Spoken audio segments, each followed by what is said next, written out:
সাবেক ভূমিমন্ত্রী সাইফুজ্জামান চৌধুরীর পাচার করা পুরো অর্থ ফেরত আনা সম্ভব নাও হতে পারে, তবে পাচার করা অর্থের বড় একটি অংশ ফিরিয়ে আনা সম্ভব বলে মনে করছেন বিশেষজ্ঞরা। এক্ষেত্রে প্রয়োজন সরকারের প্রচেষ্টা অব্যাহত রাখা। অনুপ পিয়ালের রিপোর্ট।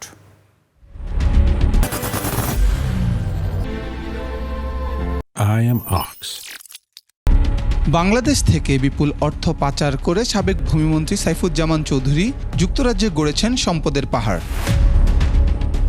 বাংলাদেশ সরকারের অনুরোধ ও তথ্য প্রমাণ সাপেক্ষে সম্প্রতি দেশটির ন্যাশনাল ক্রাইম এজেন্সি এনসিএ সাইফুজ্জামানের 170 মিলিয়ন পাউন্ডের সম্পদ জব্দ করে।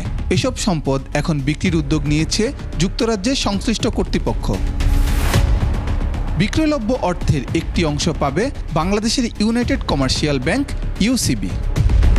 বিশেষজ্ঞরা বলছেন, পাচারকৃত পুরো অর্থ হয়তো ফেরত আনা সম্ভব হবে না, তবে আংশিক অর্থ ফিরিয়ে আনা সম্ভব, যার জন্য প্রয়োজন সরকারের প্রচেষ্টা অব্যাহত রাখা। বিক্রি প্রক্রিয়া চলছে যুক্তরাজ্যে, তো এখন বিক্রি করা অর্থের হয়তো পুরোটাই যতটুকু আসলে বাংলাদেশের পাওনা, বিশেষ করে $35 মিলিয়ন, সেটার পুরোটা হয়তো বাংলাদেশ পাবে না।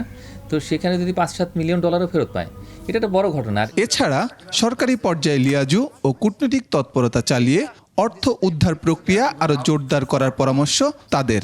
বাংলাদেশ সরকারের করণীয় হয়েছে ইমিডিয়েটলি ইউকে সরকারের সাথে লিয়াজো করা, ডায়ালগ ওপেন করা এবং দলিল দস্তাবেজ দিয়ে দেখানো যে এই টাকাগুলো বাংলাদেশের জনগণের টাকা। অবশ্যই ব্যাক পেতে পারে, এটা সরকারের ডিপ্লোমেসির ব্যাপার, এটা নেগোসিয়েশনের এফিসিয়েন্সির ব্যাপার।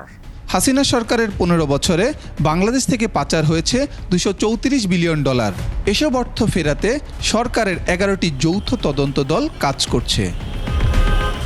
অনুপ পিয়াল, 21 টেলিভিশন, ঢাকা।